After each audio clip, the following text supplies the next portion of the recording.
Виктория, универвидение – это вокальный конкурс, а вы, как опытный хореограф, в чем заключается ваша роль? Вести, как, грубо говоря, мастер-класс для студентов, которые будут вокалисты, чтобы они себя ощущали комфортно и профессионально на сцене, хотя они не профессиональные, но уже вот начинающие певцы. Вы будете работать индивидуально с участниками? Да, обязательно.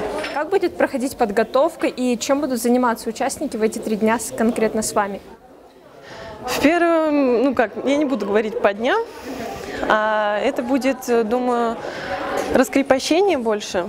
То есть они будут постепенно вливаться в то, что они начнут какую-нибудь сольная карьера певца, и чтобы они ощущали себя комфортно на сцене. Точно сказать я вам говорить не буду, что я буду с ними делать, потому что это словами описать, грубо говоря, нельзя.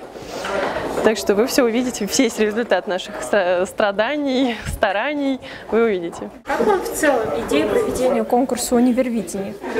Это очень интересная идея, и она необходима именно в Сыктывкаре, потому что и неожиданно, так как обычно проводится все в таких более масштабные действия в Москве, таких Санкт-Петербург, но Сыктывкар это было очень неожиданно и интересно, мне кажется, для всех, для страны, для республик всех, так что это интересно. Какие перспективы этот проект откроет для победителей? Думаю, их заметят, и они пойдут дальше.